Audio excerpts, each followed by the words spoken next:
I've lived in Michigan for almost my entire life, and I take the Great Lakes for granted. I grew up around them and just never realized that other places in the world do not have lakes of this magnitude. I almost just stepped straight forward into that. I don't think people outside the region realize how big these lakes are. Lake Huron alone is almost as big as West Virginia, and Lake Superior is even bigger. Dan Egan once said, "A normal lake is knowable. A great lake can hold all the mysteries of an ocean, and then some." And I fully agree.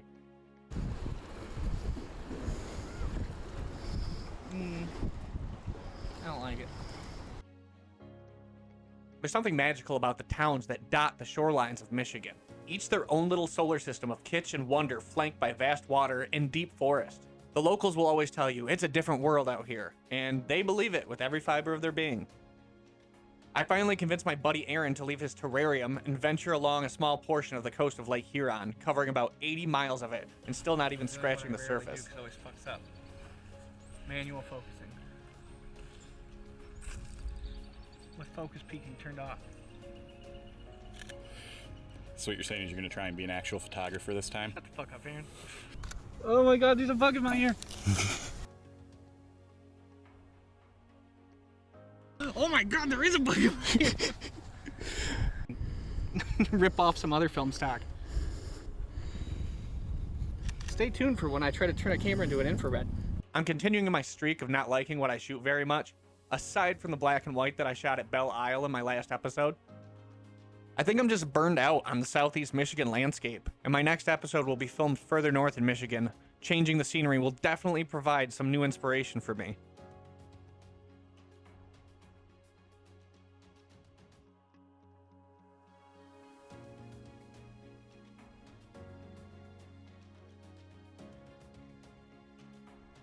What you doing there?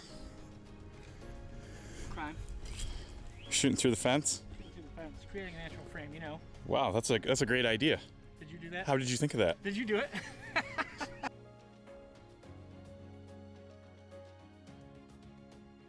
The shots on the beach are my favorite from the trip. It was an innocuous roadside park that you'd never even know was there unless you were looking for it.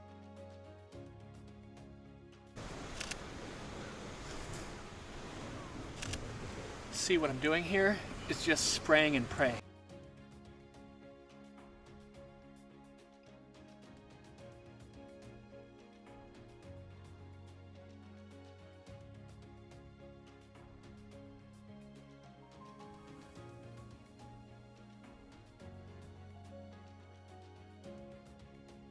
This one in particular tickles my fancy, because of the stream being a leading line out to the massive rock that Lake Huron couldn't manage to drown.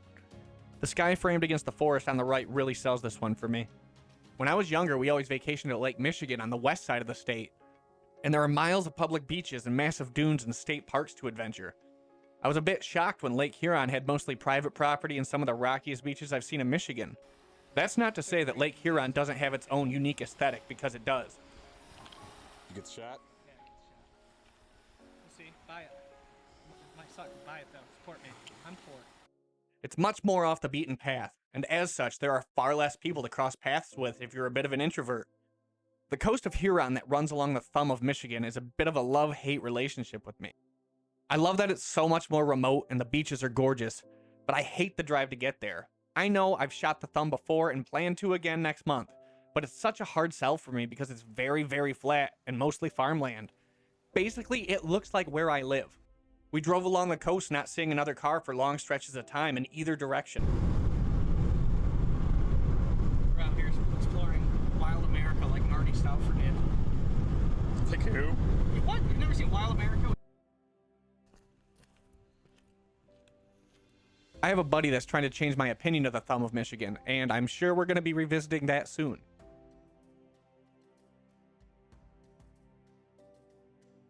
I did really like seeing the White Rock, which marked the northernmost area ceded to Detroit by the Native Americans in the area.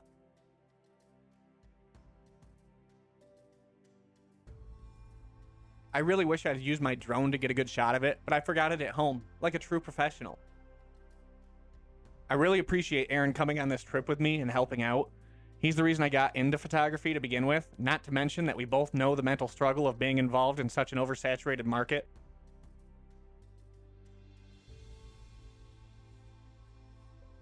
So what do you see out to the left? Dog run area? What's on the other side of the road? Nothing. Fucking nothing. Michigan. Brown, blue, white.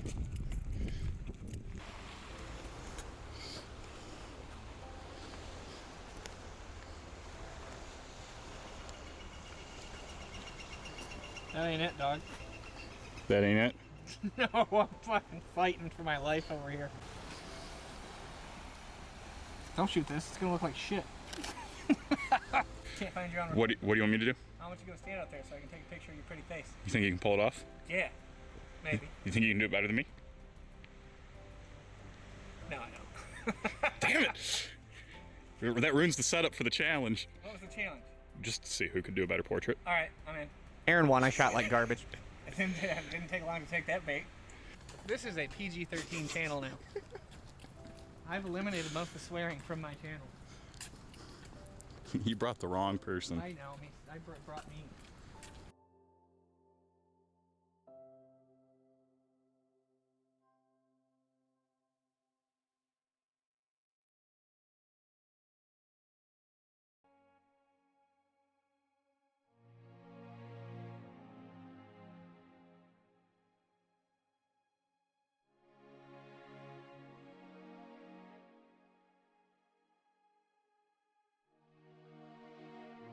I have this recurring fantasy of shooting an old vintage-looking gas station, the one with the neon signs on some dusty desert highway. So I was really excited to shoot this one, and I only got one usable picture, and I don't even think it's that good. But the ones in the desert still call to me. If you watched my last video, you know my feelings on lighthouses, and on this one, we were able to find 2 of them. One of them was in Port Sanilac, and it's on private property, so it was hard to get a good picture of it. Aaron got one, I didn't. But the ones at Point Au Barks turned out pretty alright. The first 2 in particular are my favorites. The sun painted the west side of the lighthouse, and it gave that Edward Hopper-esque look that I love so much. There's something lonely about the way he painted, and I really like to reflect that in my photography work. I think we saw about 60 deer as we wound our way towards Grindstone City, home of the grindstone, and like one other person because that's the only things we saw there. But because it was empty, it did give us an excellent opportunity to shoot the setting sun at the tip of Michigan's thumb. The piers that jutted out into Lake Huron were speckled with bits of grindstone and water-rounded bits of wood and rock. I think what I've learned on this trip is that Lake Huron near the thumb of Michigan represents solitude to me. Where you go to be alone with your thoughts, to find some kind of peace. Where Lake Michigan is just a bustling summer getaway party, this feels more like a private cabin along some forgotten shores that feel familiar. The towns are smaller and the hidden gems are harder to find, but if you look for them, you'll find them.